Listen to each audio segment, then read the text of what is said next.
In today's video, I'm going to show you how to create a directional blur effect in DaVinci Resolve 20, step by step, so you can add motion streaks, speed style blur, and a more dynamic look to your footage. This is a super useful effect for making movement feel more cinematic, more energetic, or just a little more stylized without needing complicated editing. If this tutorial helps you out, make sure to hit the like button and subscribe for more easy DaVinci Resolve guides. Alright, let's jump in.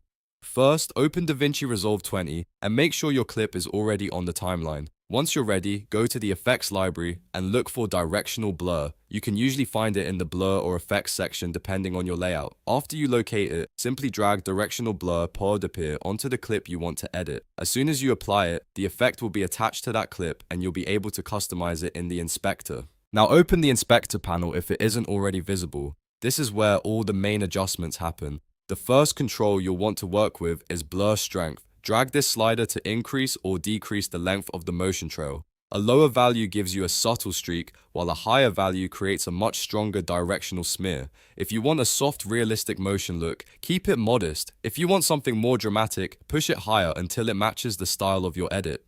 Next, move down to the blur angle slider. This setting controls the direction of the blur, and it's very important because it determines how the streak flows across the frame.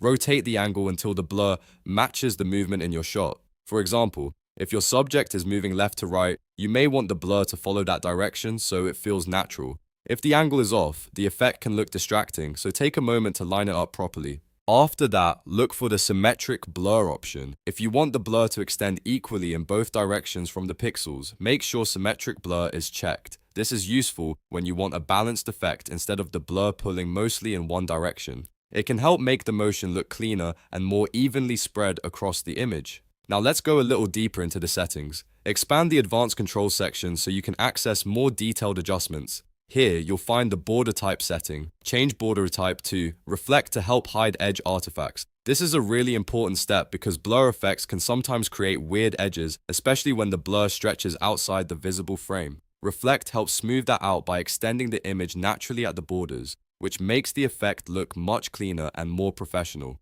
Once that's set, go to the Global Blend section. This is where you can fine-tune the overall intensity of the streak effect. If the blur feels too harsh, lower the blend to make it more subtle. If you want the effect to stand out more, increase it until it gives you the exact look you want. This is the final polish step, and it can make a big difference in how natural or dramatic the result feels. A good tip is to scrub through your timeline and watch the clip in motion while you make these adjustments.